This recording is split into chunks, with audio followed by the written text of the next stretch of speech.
And we're on day 9 of the War of the Spark spoilers. Now, we got the main topics to talk about today, but gotta go through one card that got spoiled, Dreadhorde Twins, yesterday that I missed, and then we'll go into the new stuff. So Dreadhorde Twins is 1 red, 3 of any color for a zombie jackal warrior, uncommon, 2/2. When it enters the battlefield, amass 2, and zombie tokens get trampled. So in the zombie token lords, this is the trample guy. This is the one that's going to enable them to do damage on their onto smaller creatures, overrun them as it were.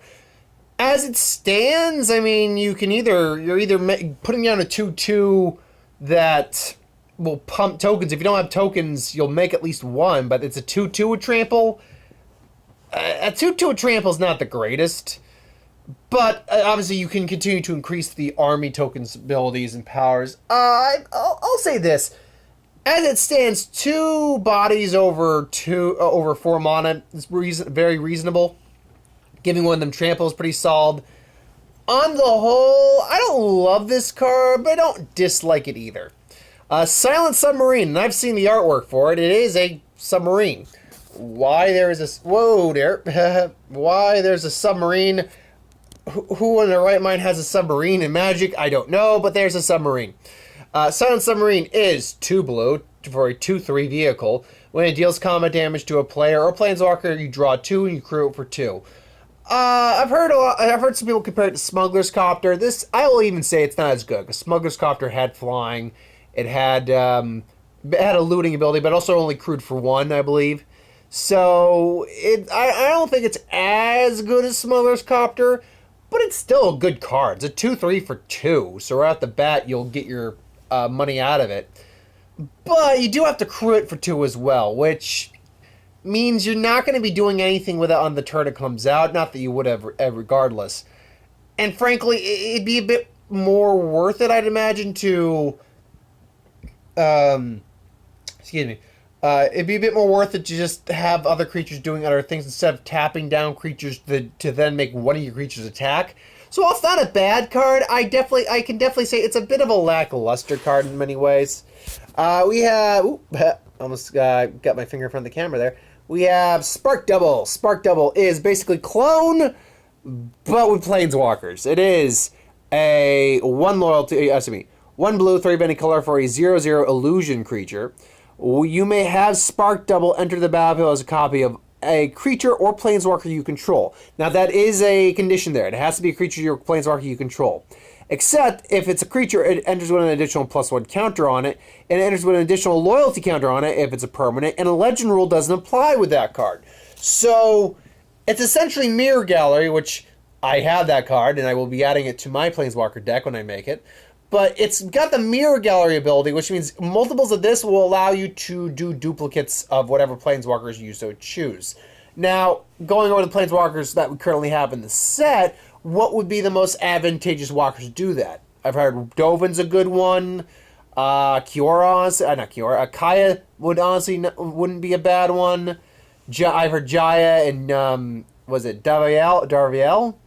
I've heard that's a pretty solid one. Was it Teo? The white guy, the white walker that makes the shields, the shield walker, if you will. The shield walker, Gideon when he gets spoiled. In theory, Bolas might not be a bad option.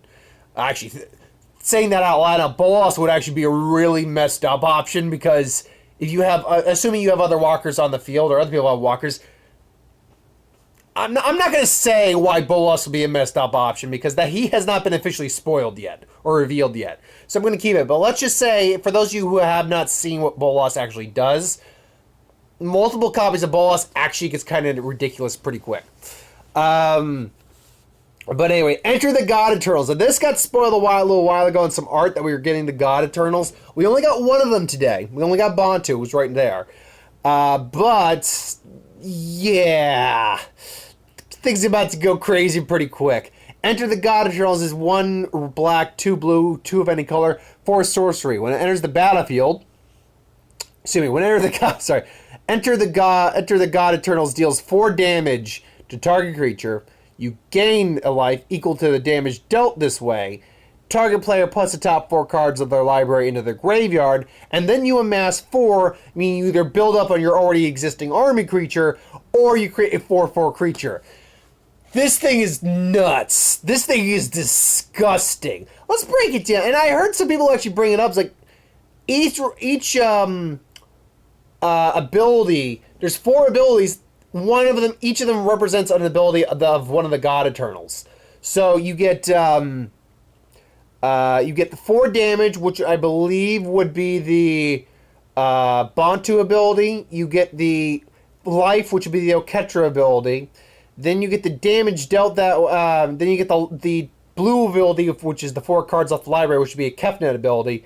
And then you get the 4/4 creature, which would be a Romus ability, being the creature heavy guy. Individually, individually these would be good abilities. They just wouldn't be worth the 5 mana. 4 abilities together. And by the way, I believe that is target player. So if you're one of those people who enjoys self-milling, then this will be definitely a card for you as well. There's no doubt. That's the thing. For 5 mana, you get a ridiculous amount of upside. That's just nuts. You can blast a creature out of existence. You can then gain life. You can then mill 4 cards on top of their library, or in yours, like if you're self-milling, and then you get a creature for free, or you're getting a bigger creature. It does everything you want. For 5 mana, that's a ridiculous cost. Because essentially what this is it's a modular spell, but where you choose all the options. That's the thing here. It's a modular spell where you choose all the options, and it's really good. Oh, darn it. 1 second. There we go. I pressed the button. There we are. And then we have our first God turn. We'll probably get another one, maybe 2 tomorrow. I don't think we'll get all 3 tomorrow, but we'll probably get at least 1, probably 2 tomorrow. But God Eternal Bantu is 2 black, 3 of any color. 4. He's 5/6 zombie god. Menace.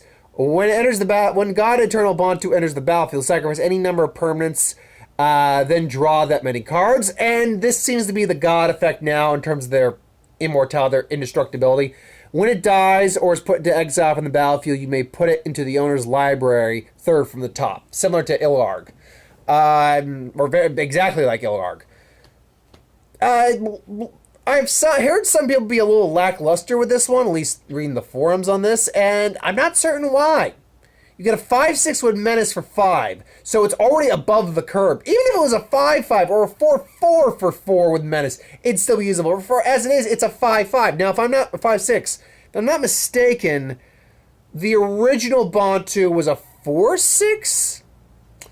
I'll look into that a little bit after I know the video. But I believe it was a 4/6. Is that right? So it's a little stronger immediately based off that. I remember it's also clear that the Eternal Gods are not going to have the restrictive attacking and blocking costs that the Alman Kent Gods did. But in fact, they doesn't seem to have any restrictive costs whatsoever. Now, that being said, it does share the Menace ability that Bantu originally had. Bantu did have Menace, which means whatever abilities the others had, they'll share. So Kefnet will obviously have flying. Romus will have trample. And if I'm not mistaken, Ketra had lifelink, didn't she? Was it lifelink or vigil? I want to say it was lifelink, but I could be wrong on that. We'll see what happens with the rest of those. Oh, I can't wait story-wise, by the way, to see what Gideon's reaction to zombie God Eternal Oketra is. Because he's the one who probably took that the hardest. Because besides Samut. But of the Gatewatch, he's the one who took the gods dying and all that the hardest. Because he felt at home here. It's like the gods are good and all that. Yeah. If I were to give my... Well, you know what? I'll give my take in a little bit who I currently think might be going out. We already know at least 2 characters that are dying. There's going to be a lot more than 2, though. It has to be. Of 36 walkers in this set, there's got to be a lot more than 2 dying. But ultimately, I very, very much like God Eternal Bantu. And you can play with Ilarg and have them both attacking. It's kind of crazy. Tamiyo, Collector of Tales. Now, I didn't think... The thought had occurred to me that they might make Tamiyo blue-green, seeing as they have both the uncommon hybrid cycle of planeswalkers that are meeting the definition, the not definitions, the color cycles, the color pairings, and having the seem to be having the rare cycle as well. But Tamiyo, Collector of Tides, is 1 blue, 1 green, 2 of any color for a 5 loyalty planeswalker. Spells or abilities your opponent control cannot cause you to discard cards or sacrifice permanents. Which, that's a... Static is a... Honestly, I like this card, if nothing else, for the static ability. That's what I like. Then, with Tamiyo, Collector of Tales, +1 ability, choose a non-land card name, then reveal the top 4 cards of your library. Put all cards with the chosen name into your hand and the rest into your graveyard. Then you may pay 3 and return target card from your graveyard to your hand. This is a good way to, if, for instance, if one of the gods dies and goes to the third, if you have her on the field, you can immediately search through. Or, like with her Epiphany, which, let's just get to that real quick. Woo! Tamiyo's Epiphany. Scry 4 mana, 1 blue, 3 of any color. You scry 4, then draw 2 cards. Even for 4 mana, that's good. You set up your entire hand, pretty much. Yeah,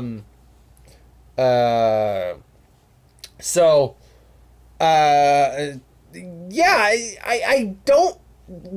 looking back at her now, because when I first saw her, I'm like, not really feeling her. Now that I'm looking at it and seeing how she can combo and things along those lines, she's certainly not bad.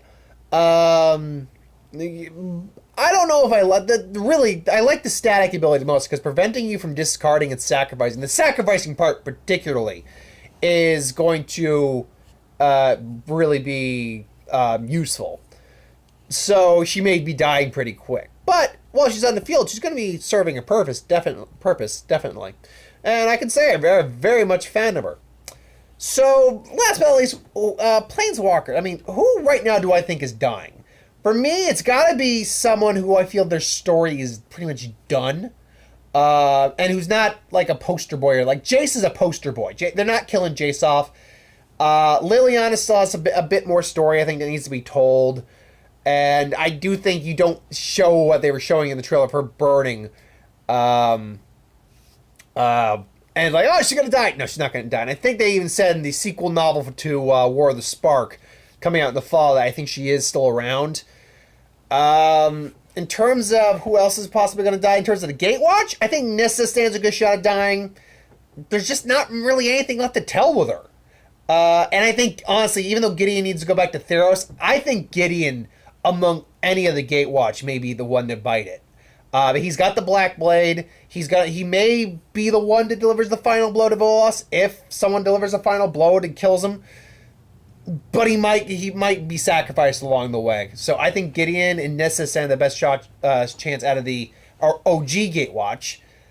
Teferi maybe, but I've been hearing people say that they're looking to make him a bit of a poster boy or make him the new leader of the Gatewatch. So who knows on that front.